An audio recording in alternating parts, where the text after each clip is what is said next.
My name is Zach Arnold. I'm a Hollywood film and television editor, a documentary director, father of two, an American Ninja Warrior in training, and the creator of Optimize Yourself. Whether you're a creative professional, an entrepreneur, a weekend warrior, or even a professional athlete, I strongly believe that it is no longer necessary to sacrifice your health in order to be successful. Throughout my own career, I have battled attention issues, anxiety, burnout, and back in 2005, after almost losing the battle with suicidal depression, I had had enough. I was done barely surviving. I wanted to thrive. Since then, I have obsessively searched for every possible way to optimize my own creative and athletic performance. And now I want to shorten your learning curve so you can forge your own path to greatness without sacrificing your sanity in the process. You ready? Let's get started designing the optimized version of you. Hello and welcome to episode number 72 of the Optimize Yourself podcast. If you're brand new, I welcome you and I sincerely hope that you find today's conversation inspirational. And if you're a regular listener, welcome back. Whether you're brand new or you're a seasoned vet, if you have just 10 seconds today, it would mean the world to me if you clicked the subscribe button. Because the more people subscribe to the show, the more iTunes and the other platforms recognize it, and then the more people you and I can inspire to step outside their comfort zones to reach their greatest potential. In addition to iTunes, you can also find the show on Google Play, Stitcher, Spotify, Overcast, TuneIn, and a whole bunch more. If you want to see our entire index of past episodes and subscribe with a single click, just visit optimizeyourself.me/podcast. So how does somebody go from retiring as an NFL player with over $300,000 in the bank to offering his time and his services for free and surviving off less than $25,000 a year just so he can get his shot? Well, if this story sounds crazy, then you haven't met Akbar Gbajabiamila. Akbar Gbajabiamila is the host of American Ninja Warrior alongside Matt Iseman, and he's also a former NFL player for teams such as the Oakland Raiders, the San Diego Chargers, the Miami Dolphins, and he's also the host of the NFL Network's highest-rated show, NFL Fantasy Live. Akbar is also the author of the soon-to-be best-selling book, Everyone Can Be a Ninja, Find Your Inner Warrior and Achieve Your Dreams. Whether you're an athlete who aspires to be or who has already competed on Ninja Warrior, a weekend warrior like me who enjoys the occasional Spartan Race or triathlon, or maybe you're a sedentary office worker that's just looking for something to inspire you to get off the couch and get back in shape, Akbar's story is one of the most compelling and motivating that I have ever come across. Now, from the outside, it might appear that his path to stardom just kind of makes sense, and it was pretty simple. But once you break down the challenges that he has faced since the very beginning of his life growing up in the hood, you're going to realize that Akbar's career path is anything but ordinary.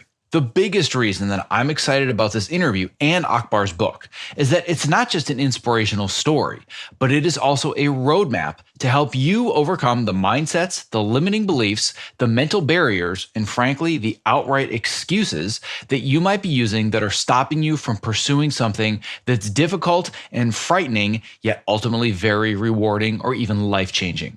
Get ready to step outside your comfort zone because that, my friends, is where the magic happens.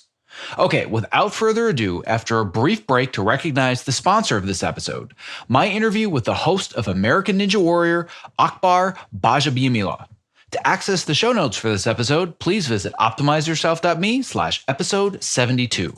This episode is made possible for you by ErgoDriven, the makers of the TopoMat, my number one recommendation for anybody who stands at their workstation.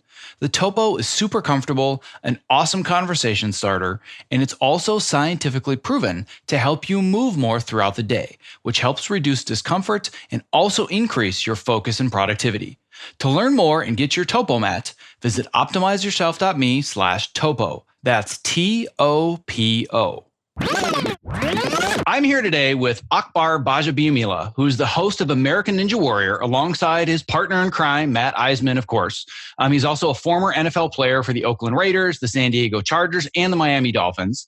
He's a co-host for the number one rated show on the NFL Network, NFL Fantasy Live, and he's also the author of what I have no doubt is soon going to be called a bestseller, Everyone can be a ninja. Find your inner warrior and achieve your dreams. So Akbar, my God, is it a pleasure to have you on this call with me today. Hey, Zach, thank you so much for having me. Yes, and from your mouth to God's ears, I hope that it does become a bestseller. I put a lot into it. The process was extremely challenging, but like the show, like the book, it's an obstacle, and it was one that I had to overcome. So it was quite revealing. And just even the process of, understanding the whole process. Yeah, and just knowing how much people are demanding your time at any given moment. And it's funny that we say that as you get a text message that's just dinging all day long, every day. Yeah, right. Shows to rehearse for, you got shows to shoot. How you wrote a book in there, I have no idea. Yeah, that's been the hardest challenge. Yeah, I'm sure just managing time, right? Like that, right. That's the toughest thing. Well, before we jump in, one thing that I wanted to say, and I'm sure my audience probably already knows this, but just so you know, one of the things that's on my bucket list is I'm going to earn you saying someday, me running on the course saying, I see you, Zach. I'm going to earn it. I see you, Zach. I'm going to earn it, right? You can say it to me today and I got it on recording, but I don't care. I'm earning that. That's one of my goals on my bucket list right now. But rather than talk about my journey, what I want to talk about is yours. Now, anybody that probably found you as a co-host of American Ninja Warrior, they're like, oh, Akbar, he's great. He was a former NFL player. So, well, his story's probably pretty simple. You had a very, very easy path going along where you grew up in a nice neighborhood and very supportive parents and went to high school, naturally, physically gifted as a football player. That was always the path. I ended up going to college and then becoming an NFL player because you were just naturally discovered. And then you transitioned into broadcasting because that's just naturally how it happens for football players. So all of this is pretty much the way it worked, right?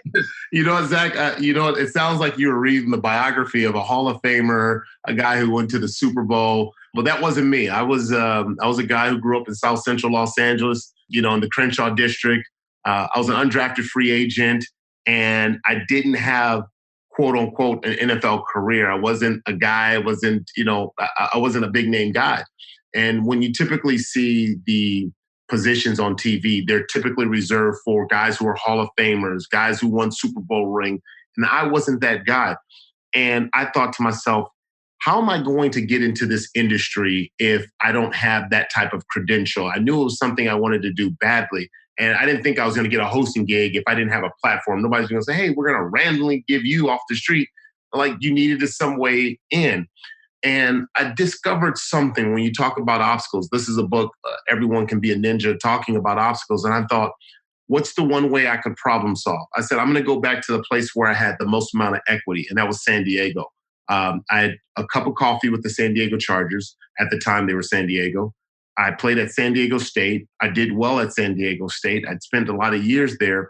I went to the local television station in San Diego and just said, hey, look, I'd work for free. And I knew there were a lot of retired guys. A lot of guys like to retire. NFL guys, NBA players retire in San Diego.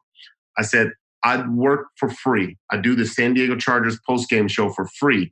And they looked at me and were like, what? I was like, yeah, I'll do it for free. He's like, you've got the job. I was like, oh, cool.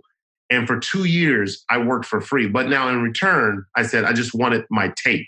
Because prior to that, I actually went to ESPN and I felt so proud of myself. I was like, boy, you can't tell me anything. All right, man, maybe my NFL career didn't work well, but I'm going to get in this industry. And I remember meeting with top executives, Fred Brown and Al Jaffe.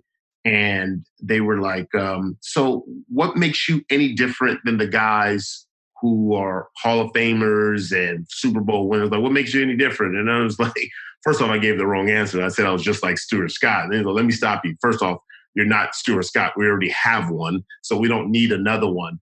He says, the reason why I brought you in was I saw that you had, Wharton School of Business. You had a certification from there. And I just thought, maybe he's an interesting guy to bring in, but maybe not in the role or in the position of going on as an on-air talent. And so I think at that point, after I messed up by saying I was going to, be just like Stuart Scott, it was like, oh, let's give you a tour of the campus. I got a tour of the campus and they kind of asked me and say, hey, look, if you want to get into this, you're going to need some tape. That was the last parting words I got from Fred Brown, who again did it in a very nice way. It wasn't like, they big timed me or anything. It was just like, dude, this isn't for you. This isn't your kind of deal. I took those last words of you need to get tape. And I thought, how am I going to get tape? I said, I know, I'm going to go through the back door. And that began my journey into the broadcasting world. So it wasn't one that was just handed to me. And even at that, Zach, I had to start from the bottom. After working for 2 years, it's not like it just naturally turned into a big time position. And that was the challenging part for me, where it made me almost turn on a dime, because at that point in my life, it was $300,000 that I had left the NFL with. Some people say, oh man, that's a lot of money. Yes, it's a lot of money, no doubt about it. But you have to factor in that I'm transitioning from something I've done basically my whole life, playing sports my whole life, into a new career. I got my college degree, but never had a chance to even apply it because I was a football player. And I'm now married, 2 kids, and family starts to build. It starts to happen. I have to be a father. I went from not being a father to boom, 2 kids. My wife had a child prior to. We had a child on the way, or a child that was already born at the point. And I'm like, how do I do all of this? Meanwhile, I take my very first gig doing the CBS College Sports Network, and I'm doing Division II games in the middle of nowhere, Cleveland, Mississippi. And I'm going all to these different random states that I've never been to. And at that point, they're paying me $26,000. Meanwhile, that $300,000 is quickly making its way down. And at one point, I was at $40,000 that I had in my savings account from this, what was supposed to be a head start in life, down to $40,000.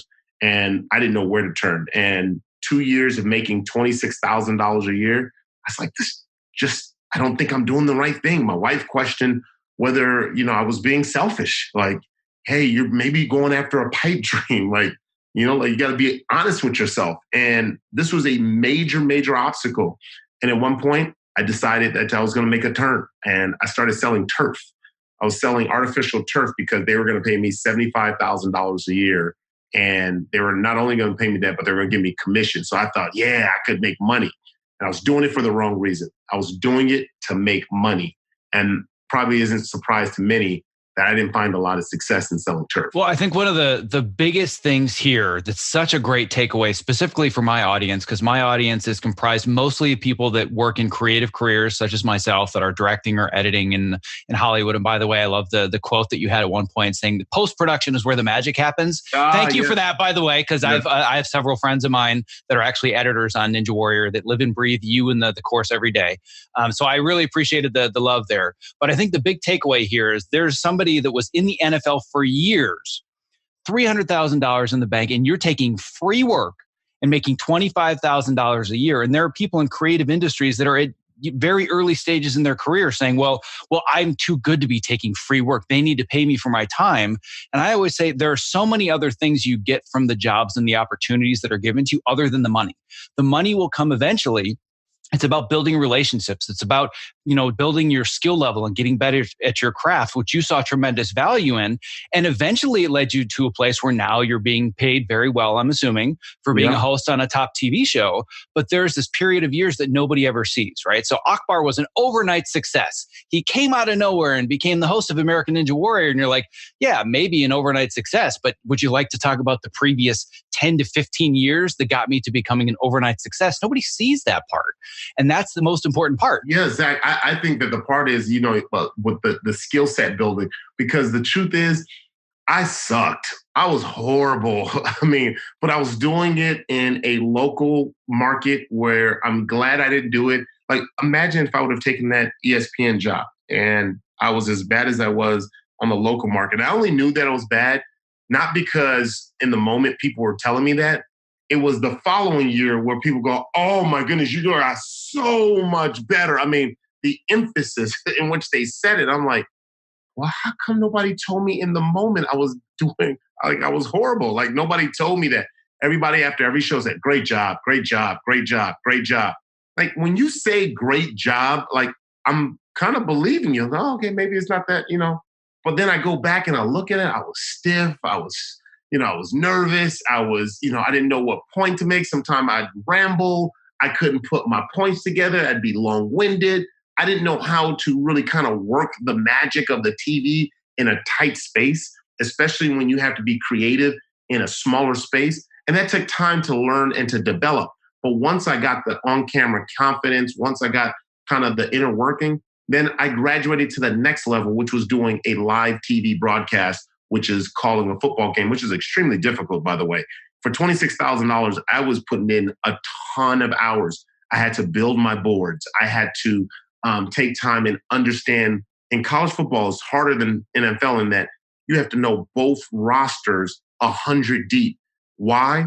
I remember doing a Buffalo game. Zach Maynard was the third string quarterback. The first quarterback was out. But I will say that I had to learn Zach Maynard's depth chart. I had to learn my third string quarterback, and he ended up playing because the first string was out and then the second string got sick. And I'm like, are you kidding me? I'm down to the third string, but what if I didn't prepare? What if I didn't prepare for those moments? So it was very challenging putting in the hours and the work for that. But I'm glad that I stuck through it because I know so many people will have this sense of pride that I'm too big for it. And I knew, and I betted on the fact that people would be too big in my position to be a former player and to work for free. Well, I want to talk about the origin story, so to speak, because for you to get to the point where you've decided I've been in the NFL for years, I've got $300,000 in the bank, and I'm going to work for free to go to this next level. That didn't just come out of nowhere. That person was forged through an experience. And one of the key takeaways that I think is so important for people to get from this book is this concept of how you can take comfort when nobody expects anything from you. When you look at your circumstances and you say, well, this is the hand that I was dealt. So, I guess this gives me the perfect excuse where that can make it so much easier to say, well, if nobody really expects anything from me, well, maybe that's kind of a good thing because then I really don't have to put in the effort because there's no expectation, right? So, and this is a really core fundamental philosophy of your book. And you're in a position where if somebody were to look at you before all the success, they'd say, well, based on where you grew up and your standing and, financially and everything else, like nobody really expects much of you. So, just go, end up joining a gang, right? Right. It's rejecting your circumstances. I talk about that in the second chapter. The second chapter says, reject your circumstances because we all have them. We all have things that we go through in life. And it's very easy to say, hey, I've got a crutch. I've got an excuse. We all use them, right? Oh, I've got an excuse. Hey, I was late to work because of traffic. Like, well, yeah, but really? But if you know that there's traffic, can't you maybe plan ahead? Can't you not necessarily maybe fall or succumb to the excuses or your circumstances? And for me, I knew that was it. And there was a moment that I feel like changed my life. It was one of my former teammates who I actually write about in the book. He tells his story, Nnamdi Asomugha. We were living together my rookie year. And I remember I was telling somebody saying that, football was my way out of the hood. And he was like, man, like, I hate when people say that. I was like, why? Like, it's true. He goes, no, that's just what we've been fed. Like, I know your parents because we both grew up Nigerian in a Nigerian household. He's like, I know your parents emphasized education. I know your parents were showing you what it means for hard work. And I thought to myself, I say, you know what? You're right. Like, I'm only recycling and regurgitating something that a life commandment that I've been told. And it was at that point that I said, you know what? No, like, I know I'm more than just a guy who only could depend on his athleticism to get out. And so I said, from that point on, I had this mindset that I was going to reject my circumstances. I wasn't going to allow those things. But even before that, I made a conscious decision that I wasn't going to let my neighborhood impact the way I was going to move forward. Yes, I grew up in the hood. Yes, my parents had a tumultuous relationship. And yes, I probably didn't go through the best schools. Does that mean that I get slowed down? Does that mean that I shouldn't try to move forward? And I think that decision-making, when we go through that in our life, I think that process is the turn. That's when you get to the other side. That's when you turn the corner. Well, and I think that what people often make the mistake of doing is if somebody's in those types of circumstances, they're thinking, well, it's not my fault, right? Well, it's not my fault that I was born in this neighborhood or I have these parents or I'm in this economic situation. But guess what? It's still your responsibility, right? If something tragic happens to somebody, that's not their fault. But you know what? It's still your responsibility to not turn it into an excuse for not moving your life forwards. A perfect example would be, and I don't know if you had a chance to watch the trailer for my documentary film, Go Far, but this is somebody that was born without the ability to use his arms or his legs. That's right. And he decided, you know what? There are no quadriplegics that have become scuba divers and have been licensed at it. So guess what? I'm just going to have to be first. That's turning a disability and finding a way to make it become an ability. And he achieved so many different things despite his circumstances, because he didn't say, it's not my fault that I'm disabled. He said, it's my responsibility to do what I can with what I'm given. And I feel like you're just the perfect example of that, as somebody that very easily could have said, well, you know what? I grew up in the hood and nobody expects anything of me, so therefore I'm not going to do anything. And you defied all expectations. Well, you know what's crazy about that in watching the documentary is that I remember listening and hearing the doctor saying that he's going to be nothing more than a dish rag or something close. Yes, that's exactly what it was. Yep. And that really struck me, because I'm like, first off, who gave the authority to the doctor to determine his future? But there are so many people out there that will hear a messaging from a doctor or from a lawyer, whoever they consider an authority figure, a teacher, a parent. And that life commandment ends up dictating the rest of their life. Like I talk about this in the book, where I know there are people like, man, you from the hood, like this is essentially your lot in life. Or the white man doesn't want you to succeed. It's like, oh, he doesn't want me to succeed, the white man? Okay, well, I guess I shouldn't be successful. But no, I didn't want to. I'm like, there's something intrinsically just didn't seem right that I would let a person who didn't know me, I'd let a person who didn't understand me dictate my future. Like, that is ultimate control you're giving up.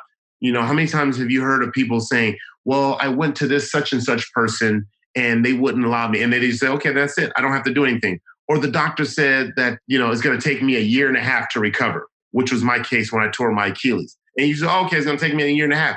And you just kind of follow that timeline. Like, you're going to give some general timeline or some general description applied to me, and I'm supposed to just accept it.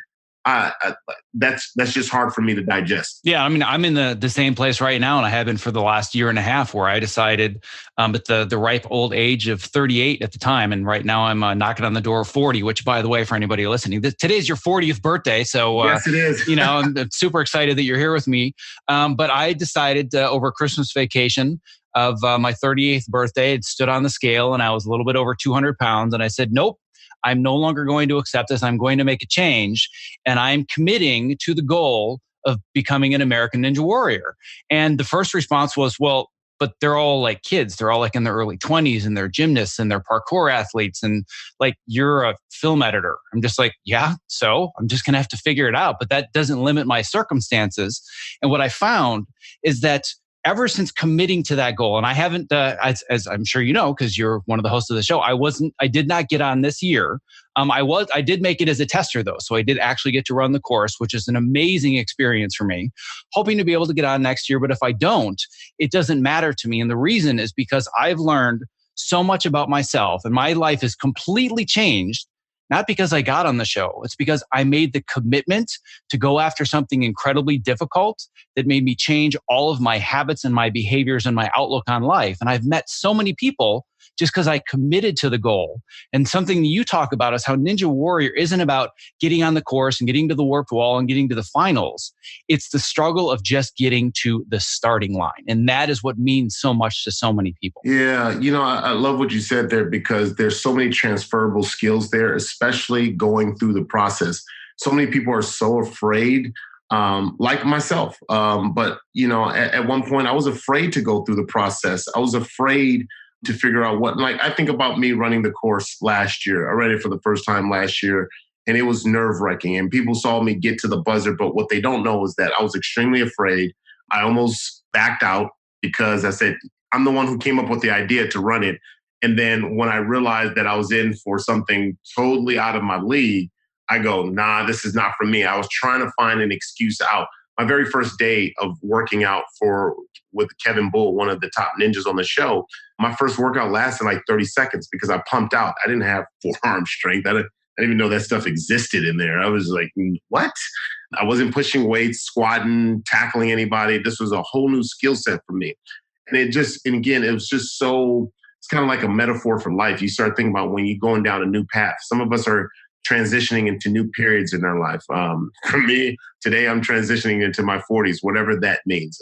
But there's a person who's out there who's transitioning into parenthood, or a person who probably just went through a bad divorce. and is transitioning into being a single parent, or maybe you've always been a single parent and now you need to find a job that is going to be able to support a bigger family. And there are these moments where you have these two choices. You can either accept the difficulties that has been given to you and figure a way out or figure a way to overcome these obstacles, or you can use that obstacle as an excuse, as a crutch to turn away, to then lower the expectations. You were kind of talking about that earlier, about the expectations. And so many people live in the world of, if I stay below the expectations, then no one will find me. No one will expect anything of me. And I can just kind of coast by. And I remember my coach when I was in high school, he said, don't be a guy. Don't just be a guy. Because it's easy to be just a guy. It's extremely stressful. Yes, I'm admitting it. It's extremely stressful when you have to perform at a high level, when expectation is that you will deliver every time, or most of the time you will deliver. And I remember a teammate of mine telling me one time, he says, Akbar, don't be afraid of greatness. And I thought instantly, without thinking about it, I'm like, that's dumb. Who would be afraid of greatness? Doesn't everybody want greatness in their life? Truth is, not everybody. And I had a relative of mine, I'll never forget, was in the kitchen working, as I forget, I don't know the term, as like a helper chef or whatever. But then he had an opportunity to get kind of promoted to as a sous chef. And he stopped and was like, no, there's a little bit more responsibility as a sous chef. And he turned down an opportunity as a sous chef because he says, I just want to keep things simple, because more would be required of him and he would have to perform at a higher level and be responsible for other chefs as well. And still while working under the master chef or however that time goes. And I just thought to myself, I never want to be that person. When an opportunity comes, I don't want to be that person. But then it did happen to me. And I almost succumbed to that. But I thought back to that incident with one of my relatives. And I was given the opportunity to be the host of American Ninja Warrior. And I'll never forget, March 23rd, 2013.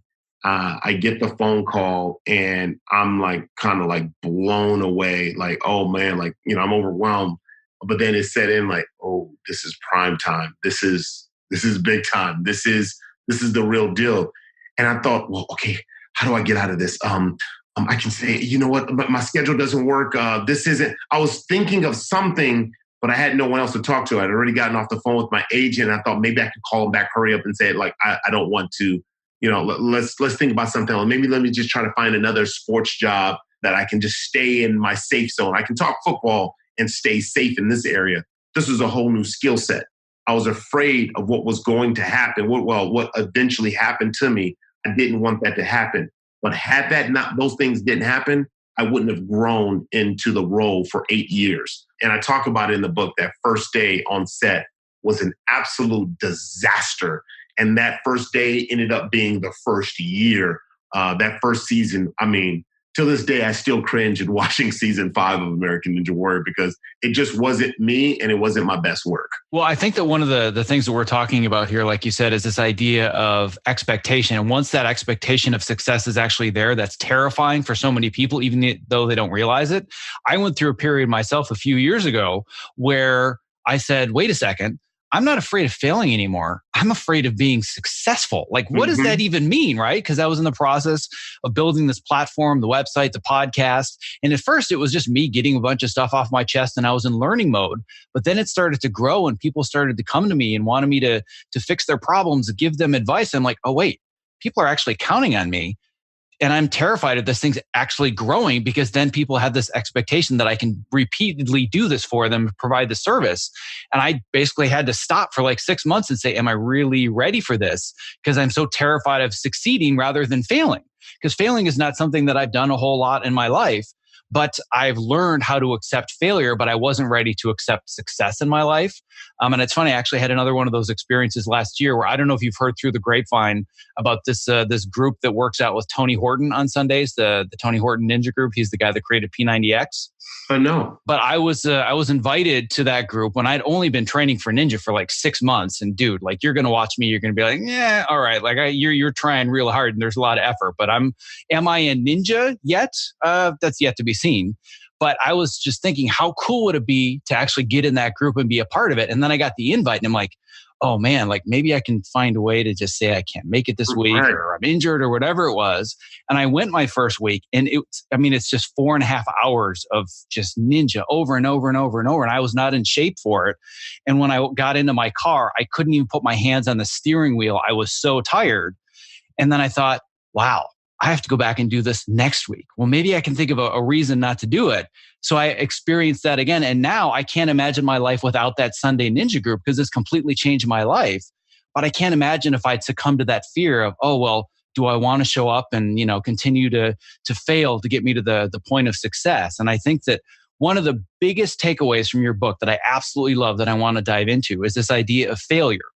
Because I think what's happened is that for so many years in our culture, we were just afraid of failure and to use the word failure. But now the pendulum has swung to the point where everybody's saying failure's okay and embrace it and it's fine. And it's just this little thing and it's all part of the learning process. And you say you cannot water down failure. Yeah. This thing hit me like a ton of bricks. So I want to talk about this idea of not watering down failure and accepting criticism because it's so important to grow. Yeah. Yeah. And I love how you talked about just the history of failure where before it was, exactly. People kind of like, they danced around it. But I look at failure in a different way because I find like a lot of my teaching moments, a lot of my growth has come from failure. And, in my book, I talk about sitting in the failure, like actually being a student of why this failed, why this didn't work, and kind of absorbing. And most people think like, that just sounds negative. I mean, if you think sit in your failure, I'm like, move on, get past it. Well, hold on. If you accelerate past failure too fast, then you miss some of the great lessons that could teach you moving forward. What I loved about my time during the NFL was Mondays. Mondays, as you guys know, is the day after Sunday football. I mean, most of the games are played on Sunday, of course, outside of the Thursday night and Monday night football game, but most of the games are played on Sundays. And so Monday, what it looks like for an NFL player is that you have to watch as a team. You have to watch, especially if you've lost, and I lost a lot in the NFL, you have to watch film. And the coach goes through and he picks out maybe 30 plays that like, what happened here? We just went over that during the week. And how come you didn't? And one of the things you wish for is please don't be me. Please don't let it be me that gets called out. And that's happened to me several times. And when you're the guy that's called out and everybody's looking at you, you feel like you let the team down because of that minor mistake that turned into a big play. And because it was just a minor technique thing, but it turned into a big thing because you didn't execute the way you were supposed to. And then everybody's just looking at you. And then you got to go back that weekend. You got to work on that weakness. You got to work on that technique, that fundamental. Now imagine if I just kind of pass through, like, go say, hey, Akbar, you got to work on this book. All right, now next one. All right, hey, don't do that anymore. Okay, go. And it's just like you're flying through it. And like, whew, you escape the pressure of really just like the pressure that forces you to sit down and examine like, oh, this is what I did. And this is what it looks like in real time. But so many of us are trying to water it down. We don't want our kids to experience it. We don't want to experience it. We say, don't call me out. Why are you calling me out? People don't want to be like, hold on. Are you trying to get better? Don't ask to get better if that's not what you really want. Because some of us, we dream of it. We dream of getting better without the reality of what it takes to get better. And that right there, I think, is the turning point for so many. Like if you'll just accept the idea that failure is a part of it, and that it's not a bad thing. It's bad, but it's not a bad thing. I used to love when my coach would say, don't make the same mistake twice. And the only way you can't make the same mistake twice is if you actually learn from that mistake. And the only way you learn from that mistake is by examining that mistake. And so you've got to spend some time with it. As painful as it might be, as awkward as it might be, it's, like I just talked about cringing. The cringiness of watching season 5, like, it's so hard for me to watch. But I had to watch it because I had to learn from myself. I wasn't who I was in season 5 because of the things that I struggled with. And we can talk about that later. But I think that to me is the biggest, sitting in your failure is probably one of the aha moments of the book. And especially as I detail kind of the strategy on how to be able to get comfortable with being uncomfortable. And once you can get comfortable with being uncomfortable with the idea of failure and just make it kind of more of, because it's going to happen. It's going to happen. Perfection doesn't really exist. I even going back to the Bible, it talks about, not one of us is perfect. So if I will just say, okay, cool, I'm not perfect.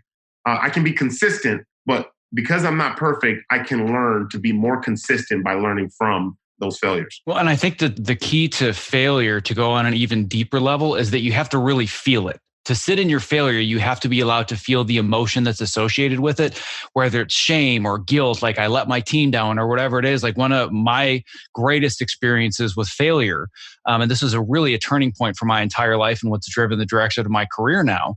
I worked on the TV show Empire in its first 2 seasons when it was a giant series, like when it was a cultural phenomenon, and it was right before. Oh, iconic. Yeah, so, and it was I was editing the season 1 finale at the time, which I knew like 1 to 2 weeks later was going to be seen by about 25 million people. So I'm sitting there in a dark room all by myself editing footage thinking, oh my God, in 2 weeks, 25 million people are going to watch this. I've quote unquote made it, right? Mm-hmm. But then I was putting my kids to bed via FaceTime, which I had to do all the time on that show because it was a really crazy schedule. And my wife thought she had hung up the phone on FaceTime, but she hadn't. And my son, who was at the time, I think maybe 4 or 5, he's 9 now. He said, why doesn't daddy want to put us to bed at night? Why doesn't he love us? Or something along those lines. And it was just like, like I've been so focused my whole life on getting to this level, very career driven, very successful. And I still feel that and get emotional when I talk about it to this day, because in my mind, I was failing as a parent. And being a parent is far more important to me, and is my deeper why and my purpose beyond just being successful and winning Emmys or Oscars or whatever it is. But I needed to feel that on a guttural level. If it had just been, oh, don't worry about it, your son's a little bit upset, and yeah, you failed this time and that night, but just move on. It's no big deal. Everybody fails. Had I not allowed myself to feel that on a guttural level, the change that has happened in my life would not have happened. And I think that we're training, especially our kids, and like, don't get me started on participation trophies and all that, but we're training people to just, like you said, skirt by failure, but you got to feel it. Like, I'm sure that in addition to just how deeply people were criticizing whether, you had an offsides or whatever it is, you felt it. And all you're thinking is, I never want to feel this again. So how can I get better to avoid this emotional feeling that I have, right? No, it's that. And, you said something that just kind of made me think of this whole thing of like with feeling the failure, that we have this mechanism that we have to recognize. And you recognize it only if you're sitting in it and you're feeling like what you're saying, feeling the failure. It's called denial. And denial is so tricky. I think God gave us denial to kind of help keep us sane, but that same sanity can become insanity if it's overused or abused. Because you could easily have said, just like you said, denial, like, he's a little kid. He doesn't understand. I'm providing for him. Like, this is how daddy provides for you. You know that bed you're sleeping in, and that nice PJ you're in that's got, 100 thread count or 4 or whatever is considered a nice thread count. I don't know. That's because daddy's working. And that's the denial part. And then you can just move right past it because it does sting. It was like, well, I don't want to feel the sting because I don't want to know what's on, because sometimes we're afraid of the choices we have to make. Well, hold on. Does this mean I have to quit my job? Does this mean I'm working too many hours, cut my hours? Those wild imaginations of what the end result is going to be, that's what really deters people. And in an instant, the brain is so smooth. It can process all of that like a computer, like in milliseconds. And all those things like, nope, I'm going to keep pushing forward because I don't want to go there. It's too painful to think that I would be that type of father or that type of mother or that type of person. And we just keep going through rather than, hold on, rewind, back up. Why am I feeling this way?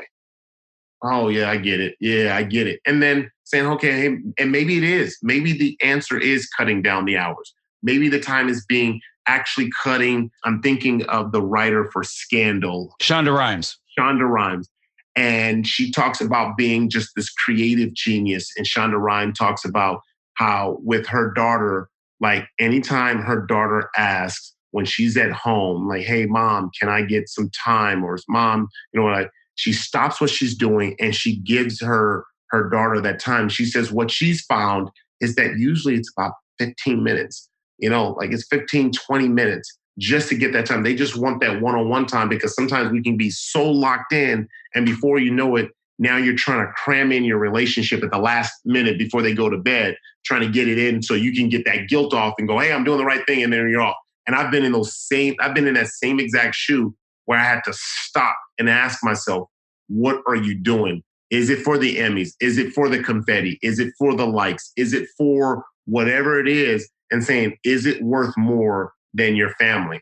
But I don't get to asking those questions if I'm not used to kind of sitting in your failure, because we all have a little chink in our armor. Yeah, I mean, I was actually just in this situation again with a very similar circumstance. Where have you heard of the TV show Cobra Kai? No, I have not. The Karate Kid series. I know that Matt's obsessed with it. Yeah. Well, I edited that season 2. I was one of the editors on that show. My son, who's 9 years old, is absolutely obsessed with it. Has watched the first 2 seasons like 4 times in a row. Like it's all he watched. Understand the history of it?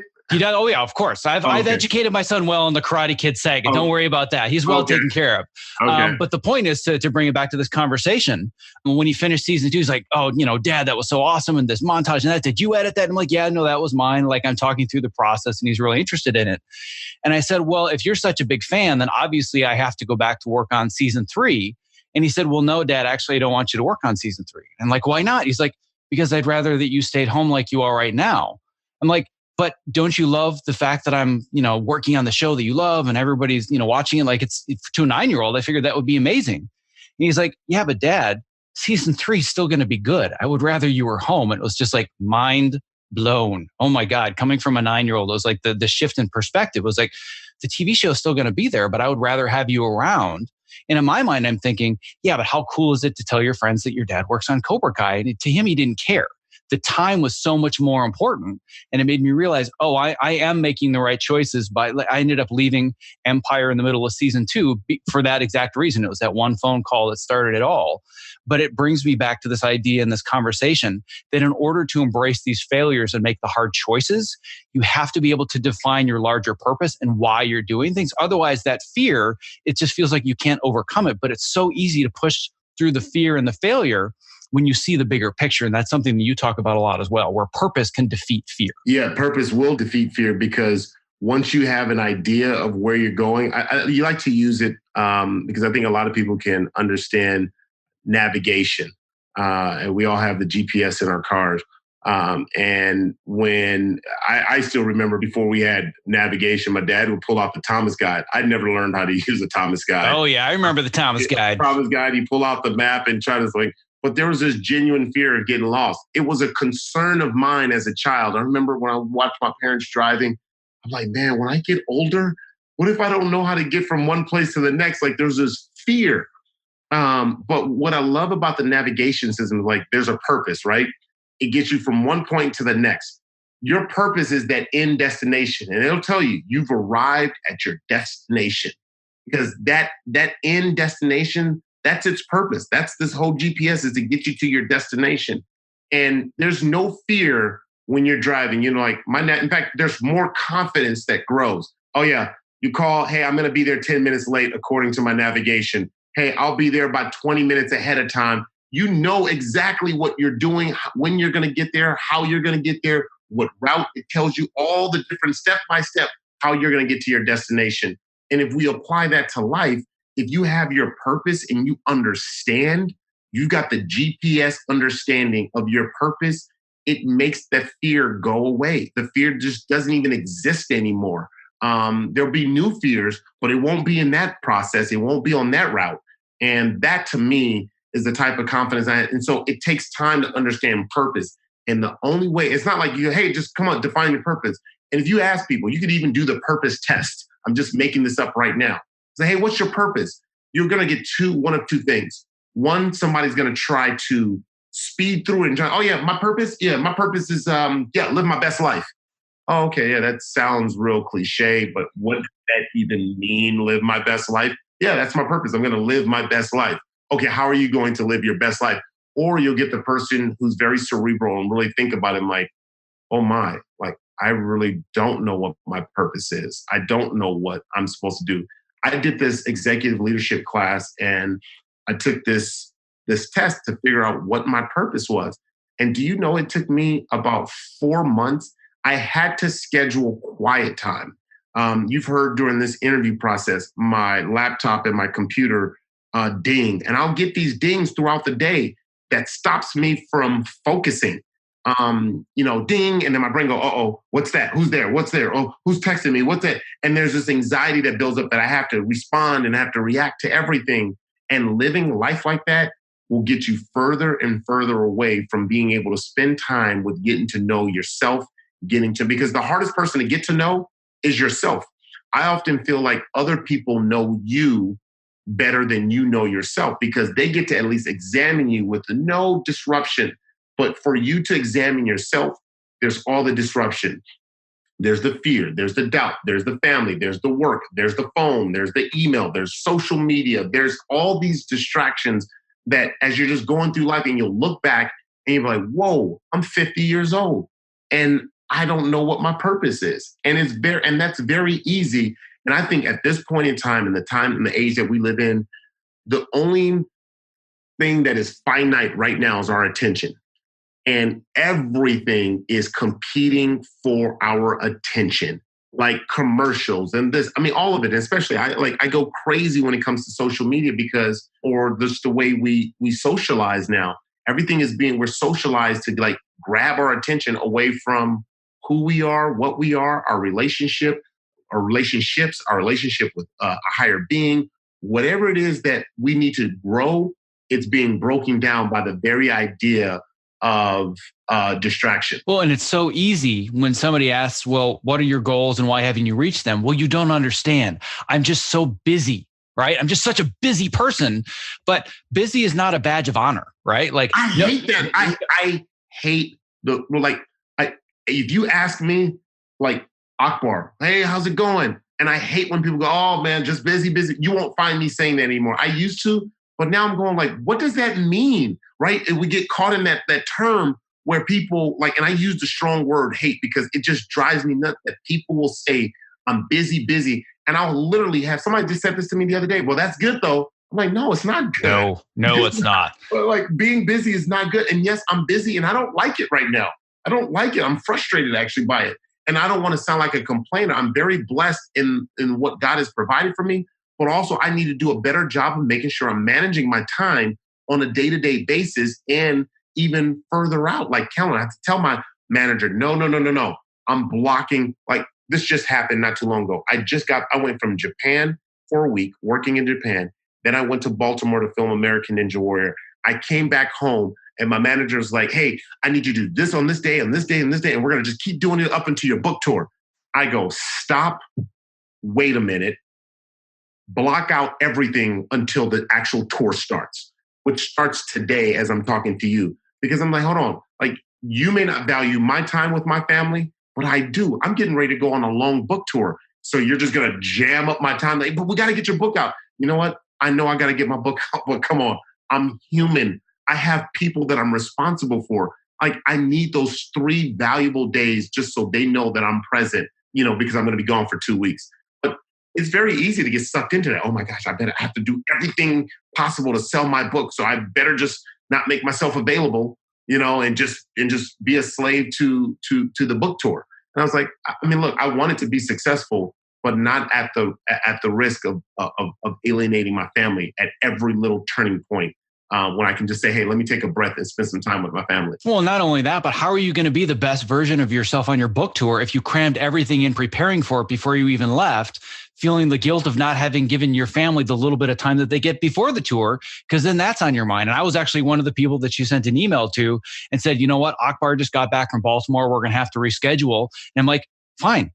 Right. Totally get it, because I understood the mindset that you were in. And I said, I would rather have Akbar on the podcast later than I had planned, getting a better version of him than trying to cram it in, because that's what makes the most sense based on the calendar, right? Right. And this, yeah. This idea of being busy, I'm going to give you a comeback that you can give to somebody on the phone that'll stop them dead in their tracks.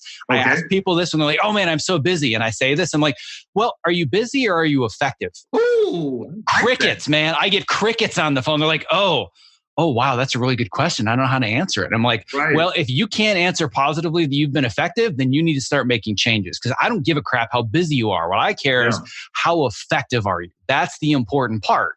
That's what it's all about. Yeah. Yeah. No. It's effectiveness with your time. It's effective with the type of, because that word effective translates then into impact. What type of impact are you making? If you're not making an impact in your life, in the lives around you, in the company that you work for, then sorry, I just thought about one of my old coaches. I was about to use his term, but I thought it was very mean when he said it. Claude Gilbert, he said, "Why are you even breathing our air?" I love that. I said, whoa. I'll never forget when he said that. Why are you even breathing our air? Because it's like, you're not making an impact. So what's your purpose? What's your point? Yeah, like, why are you breathing our air? I'm like, gosh. I mean, that's old school love right there. That's old school coaching. I mean, he coached like in the 50s.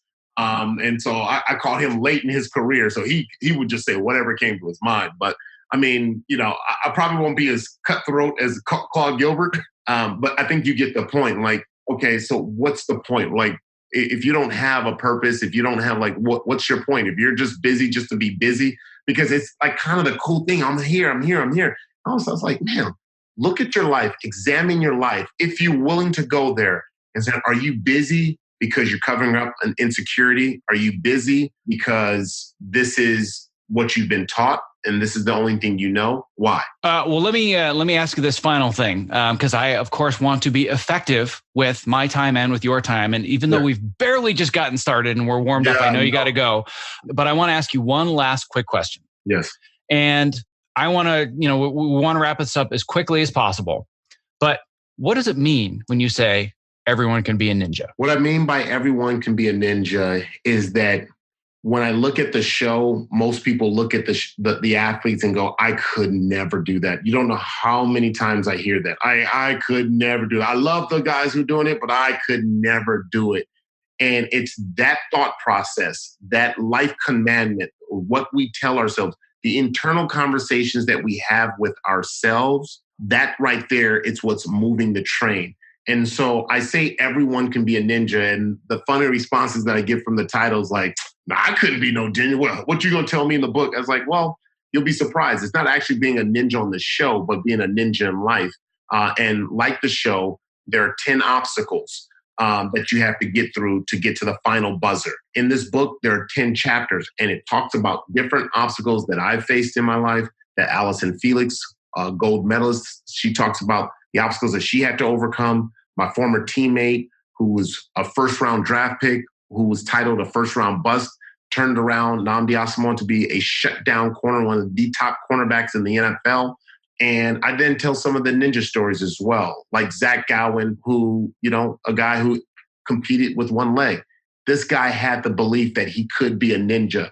And in life, we have personal obstacles that we're going through. And I truly believe if you'll focus, find your purpose, and live a life full of meaningful impact and have an impact in your life and in other people's life, I think then and only then will you become a ninja, but a ninja in life. Bam. If anybody didn't feel that last phrase, check your pulse, because for the love of God, you must not be alive, because that just hit me.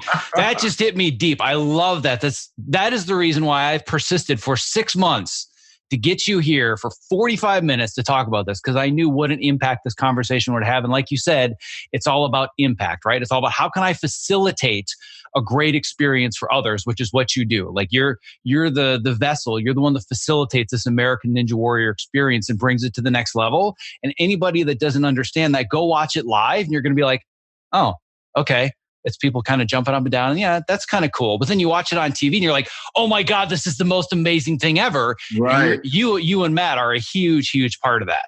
I love the storytelling and I love it. And I can't wait to call your run as well, because we'll have a lot to go to talk about. Well, I appreciate that very much. And I'm looking forward to when that day comes. But in the meantime, I want to make sure that you don't miss your flight. Okay. So I want to thank you so much for taking the time to be here today. And I want to make sure that people can find your book. So where's the best place to send my audience? Best place to find my book is iamakbar.com. That's IAMAKBAR.com. I am Akbar. And you can find where I'm going for my book tour. I'm proud to say that I'm going to be going to the LeBron James I Promise School. The kids there are kind of like me and how I grew up in South Central Los Angeles.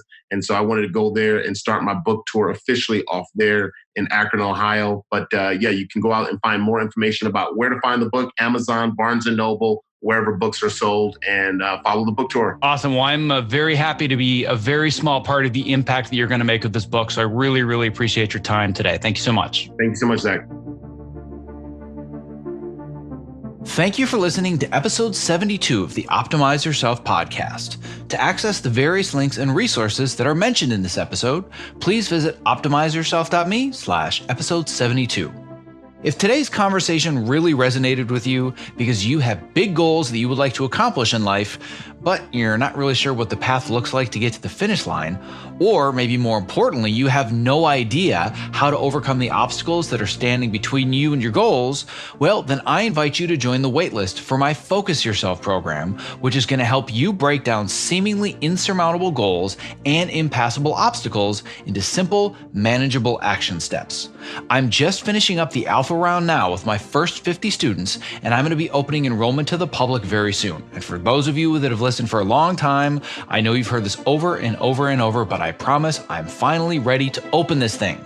So if you are interested in learning more and becoming a beta member with a nice discount in my next round, visit optimizeyourself.me/focus. Thank you for listening. Be well. This episode of the Optimize Yourself podcast was made possible for you by ErgoDriven, the makers of the TopoMat, my number one recommendation for anybody interested in moving more at their height-adjustable workstation. Listen, standing desks are only great if you're standing well. Otherwise, you're constantly fighting fatigue and chronic pain. Not like any other anti-fatigue mat, the Topo is scientifically proven to help you move more throughout the day, which helps reduce discomfort and also increase your focus and productivity. I'm standing on one as I read this, and I don't go to a single job without it. And if you're smaller and you're concerned that the Topo mat is too big, or you simply don't have the floor space, there's a Topo Mini for that. To learn more, visit optimizeyourself.me/topo. That's TOPO.